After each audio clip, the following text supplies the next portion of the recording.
Once I heard all these stories and I heard my mom telling me these stories about the border itself, she took me there for the first time when I was an undergrad. And so happens that there were like 3 migrants from different parts of Mexico that were sleeping on the beach, and they told me their stories of how they had gone on trains and cars, on foot to get there, and they were sleeping on the beach trying to cross on the water, like swim across, and they had already been deported. And so it was just kind of like this awakening moment, I think, of this whole new world I began to investigate and become really intrigued by.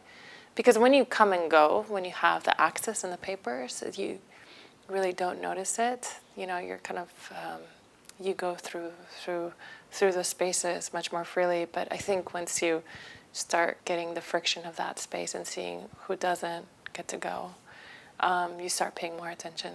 I think all these stories are what makes me want to kind of break down those walls and those barriers, you know, of the possibilities that exist, like especially like the stories of success, where, you know, they moved somewhere and they were able to provide their families a better life, which is ultimately what happened with my own family. You know, my dad moved us, and I'm able to do this. I'm able to make art. I'm able to ideate and like imagine and create. And I think it's one of the most, he gave me access to play with my imagination, which is like the highest form of currency you can have. The other side, el otro lado, that's how we call the States when I was living in Mexico. And people that went to the other side, they would bring back like exotic candy and shoes and clothing and like, you know, the more materialistic, capitalistic side of like, and when you're 10 and, you know, all these things are being kind of, they're shiny and they're different and they're new, and so it was very luring. But then once we actually crossed and we arrived to San Diego, I just remember just like feeling this sense of overwhelming space of just, because everything was so distant and it was so far, and it just, nothing felt warm. I felt like everything was like pushing you farther away from people. You know, it was all about keeping more distance. It was all about like separating as opposed to coming together. And Mexico was more about like sit next to your aunt and ask them questions. And in the States, it was more like be quiet and sit over there, you know. And so instead of integration, it was more about separation. And I think that was one of the hardest things for me when I first moved to the States. Art was always just around me, and I didn't think that other people grew up without it, you know, just in their home. But then when I went to school, there was never an art program or an art class. So none of my classmates knew I could draw, or that was something I just did in my room by myself, you know, for hours. And it wasn't until I went to community college, you know, that I took my first sculpture class, and I fell in love with it. And it wasn't until my teacher actually told me to go to like portfolio day for the Art Institute that I was visiting, coincidentally.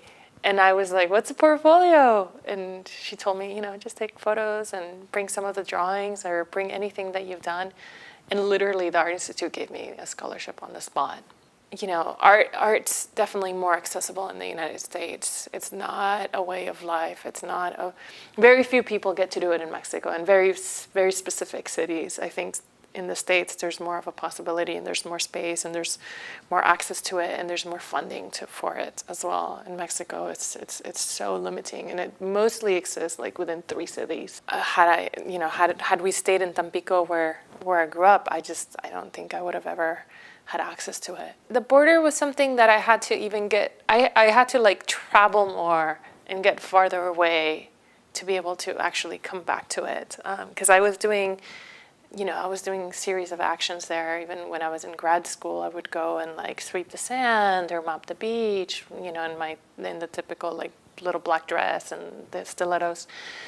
But when I finished grad school, you know, I did a residency in Haiti, and I was there for 2 months, and then I came back, and then I did some work later in Cape Town in South Africa. And so this constant, in each place I did it, there was always these stories of migrating, of migration that occurred, and they were so interesting, and to see the point of origin and then to see where people would end up. You collect very interesting stories, you know. And then in Cape Town, I met a lot of Muslim women living in this ghetto called Woodstock, and a lot of people from, you know, different parts, like from Afghanistan, I mean, just from all over the world, that were living kind of like in this hodgepodge of this neighborhood. It was kind of a melting spot.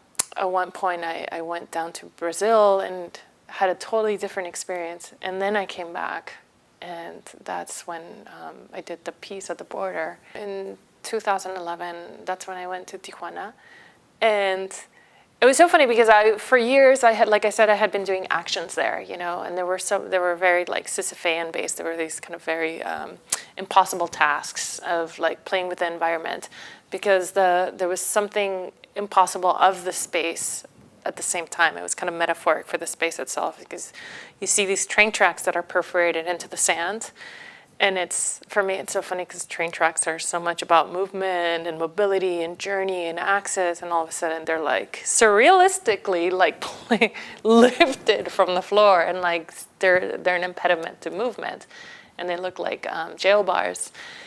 But like I said, it wasn't until much later, and I had been trying to like figure out some sort of protest or manifestation action that would be directly on the wall, not in front of it or around it or about it, but like using the wall itself. And literally one day I woke up and I had this like lightning idea, paint, you know, it's like, that's what I do, that's what I use. And why don't I use what's in my arsenal and get rid of it, like in this very quiet way. And so I went with my mom to Home Depot, and we literally had like 50 Pantone chips and like little paint, you know, as you go in the paint section, there's like all these tons of blue. And we would run outside Home Depot and like look at them with the sky and try and get the one that's most proximal. And then the next day we took a 15-foot ladder, and I did this performance where I scaled up on the ladder and started painting it out. The police tried to stop me 15 minutes into it, and we ended up having like, I almost got arrested, and then we ended up having like a 45-minute debate,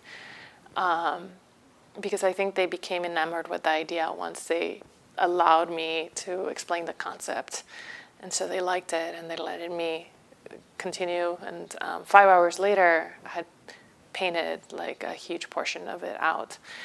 And then fast forward, what year is it, 2015, 4 years later, when I was invited to do this residency in Arizona, they asked me if I wanted to do a project, and I said, you know, I'd like to do a second iteration of it, but it's no longer a performance piece, but it's more of a community building project, in which I invite members of the community from all parts of Arizona, and as well from Nogales itself, to paint it out. And we had about 40 people, and there was from all over Arizona, and including people that had been deported. And it was much more expansive. I mean, it was literally like, you know, about 50 feet in length. And it was just this really beautiful coming together of people wanting to see this thing go away. I feel like it's almost like a triptych, you know. It started off by the ocean, where the border parts the sea, and then I moved to the desert, and then I want to kind of continue and extend to the other desert, which is in Texas, you know, which is farther away even, but then looking back in those two other states again. And so we're gonna do the triptych, which is like doing in Mexicali, Baja California, doing it in Agua Prieta, in Arizona, bordering with Arizona, and then in Juarez, which is bordering with Texas. So it's in 3 different states. So it's definitely like community engagement and trying to put people together that have sometimes perhaps not worked together before, and bringing people together. And we're gonna live stream it on one virtual platform, and so people can see the 3 different parts of the border in 3 different states being painted out at the same time.